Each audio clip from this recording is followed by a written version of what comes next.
When you think of eating fish, what's the first thing that comes to your mind? Maybe sushi, maybe a nice fillet of salmon, maybe a fillet of fish. No comment, but I do enjoy those. Now, when you're eating that fish, sometimes you're chewing, and crunch, you just pull out this spear-like object, you get a bone. I'm gonna be cooking with every single bone you can think of that exists on that fish. I'm Mitch May, welcome back to Bourdain.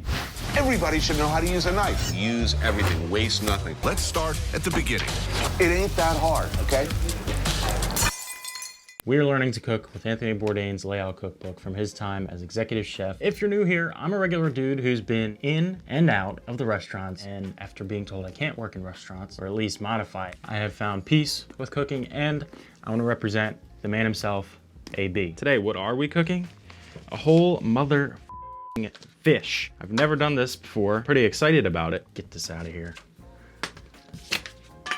Beautiful pictures, once again, simple ingredients, but the fish, specifically red snapper, is what's gonna stand out here. If I can eat the eyeball, I will try the eyeball. I will try the eyeball. I'll say it again, I'll try the eyeball. Biggest concern to me is getting a nice crisp on the skin without overdoing it, and two, finding out where I could sell my body, because this fish wasn't cheap at all. And I do wanna read off the one paragraph he has here. How many times and in how many ways can I say it? Fish tastes better on the bone. As every cook from every serious food culture from every generation knows, the head and the meat right behind it, it is the best tasting fish there is. You know the old saw about the closer to the bone, the sweeter the meat? That ain't no lie. So please free yourself up, throw off your shackles, and get right with the grand sweep of recorded culinary history. Start with this recipe. Inspiring, scary, I'm diving right in. If you'd like, grab Bourdain's book, I got it linked down below, and let's make this thing. Place potatoes in a small pot and cover with water. Just 2 cute little potatoes. We're gonna first chop up some onions and peppers, all prepped up. It's beautiful, I know. Cored, seeded, and cut into thin strips. I actually saw this method of doing peppers up, some TikTok video. The woman just assassinated these peppers. And she just went around town. Thank you very much. And then there's your core. Feels a little wasteful to me to just like get rid of that.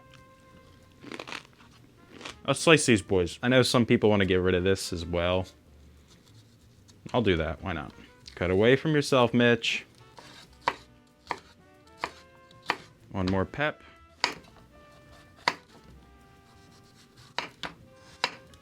We got some multitasking going on here. Potatoes cooking off. What's next?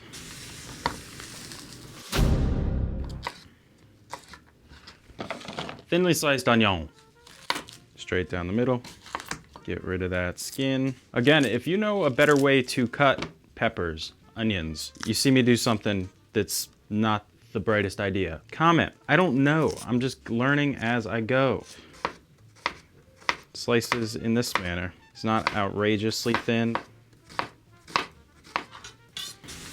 I don't know if this should be boiling like Mount Vesuvius, so I'm just gonna like bing. We are gonna need 4 garlic cloves crushed. That is beyond simple. Give it a swift crack. And it just nicely peels apart. Do another one. As far as meat goes, I got these little guys at the dollar store. Super cheap, they get the job done, and they're just great overall containers. And they kind of look like those Chevy Johns. We're gonna need as well some thyme. He just wants the leaves. Gonna kind of push them down with my fingies. Hope your day's going good, you know. Mine's going okay. Life being life, but I'm pursuing. I'm persevering. That surgery I got, I'm like doing good, but I still got pangs here and there. But just trying to fight through it, damn it. Hot mama. This is taking forever. Let's check on our spuds. Should be soft but firm still. Definitely still firm.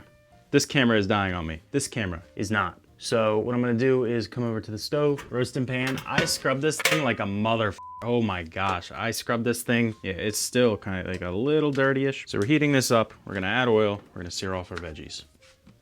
The oil's kind of starting to dance. Look action. A little stir. One concern I have, the inconsistent heating. I mean, I could crank up the back burner as well. Maybe give it a flipper, sort of like that. Just cook it till it's brown and soft. Onions are cooking. There's clearly a hot spot right there. Now we add our garlic and thyme. Cook this for 2 minutes. Onions are charring up a little more sharply than I'd like. Now we add white wine and chicken stock. That's gonna come to a boil. But before we bring that to a boil, come on over and meet my fish friend. So here's Mr. Fish. Not gonna lie, it's actually kind of intimidating. Unwrapping this thing, they always kind of still seem like they're alive and looking at you. They're always just like, F you, man, you got me. F you, man, great job, but like, I'm just a fish, you know? I do feel bad for him in a way, but I'm gonna honor him. Eat every part of him, and I'm gonna even use the bones, hopefully, for a nice stock. I don't know if we can, I don't know, if we can. If I can eat that, I will. I said it. Salt and pepper, season this boy. This is my mom's pepper shaker. She's gonna be like, I don't know if you smelled the pepper shaker, Mitchell, but let's do some salt now. Not gonna be shy here because there's a lot of meat on this fish. We got that boiling. After 5 minutes, she goes in. Place our pretty fish in here, pretty side up. Add our spuds and toss that boy in the oven. Alrighty, so check back in, 30 minutes. Gonna baste every 10 minutes. 10 minutes in. There she is, roasting. Oh gosh. Eyeball, looking a little scary. And I will repeat that process 3 times. Next, we have to change the oven settings to broil and remove the fish from the roasting pan. I actually want these potatoes to get a nice little char as well. You gotta get crispy potatoes. Surrounded, you're surrounded. She goes for about 10 minutes. No, under the broiler. So I'm assuming right under the broiler. But I'm gonna keep a sharp eye on it. Very, very good that is. Add the lemon juice to the bell pepper and potato mixture. This mixture's quite heavenly as well. A little dark-ish. I think I'm gonna bring it down here. It's getting to that magical time. Let's plate this thing.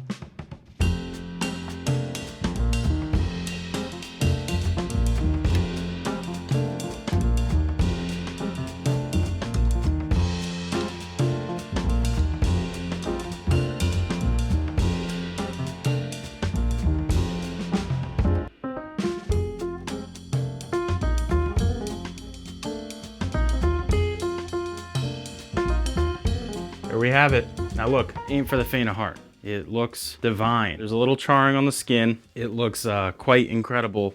Bourdain even has a note here. He says, do not neglect the cheeks, the meat at the collar, or the flaky bits between the bones. Feel free to eat with your hands. Now I'm just gonna, nice piece. Bon appetit. Dude. Dude. Or dudette. A tear was almost brought to my eye. I'm not exaggerating. Like, today's been kind of rough. I don't know why. I woke up with like a lot of mental weight. It doesn't matter. Like, this turned out phenomenal. It is the best tasting fish I've ever had. And I'll say that right now. Me. So you can eat the eyeball. I looked it up. It's like a delicacy, actually. Ooh, gosh, Lee. Ah. Okay. That's the entire. I don't give a never ate the eye of anything.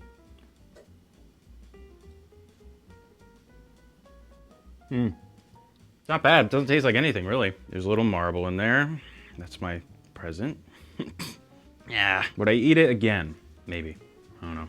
The sauce, whatever the natural juices are that are going on here, crafted by the deities, the fish itself, flaky, little crisp skin to it. Not really crunchy, but it's got more flavor. Like, I don't know if you can see just how, like, beautiful. I'm burning my hands for the image. Peppers and onions, I mean, that's every South Jersey boy's Italian wet dream. If I were to do it different, I would maybe cut the onions a little thicker, probably not bring the fish as close to the heat. I'm blown away with this one. I really am. Today was a rough one for me. I was getting a lot of pains and things like that. I'm doing a whole lot better after making that dish. Let me know what you think about fish. Let me know what you think about the bones. If you're into this kind of stuff, if you like Anthony Bourdain, you just want to see me cook all of his dishes in his layout cookbook. It would be amazing if you like, subscribe, comment. This was Back to Bourdain. Stay organized and clean up after yourself. You do the best you can.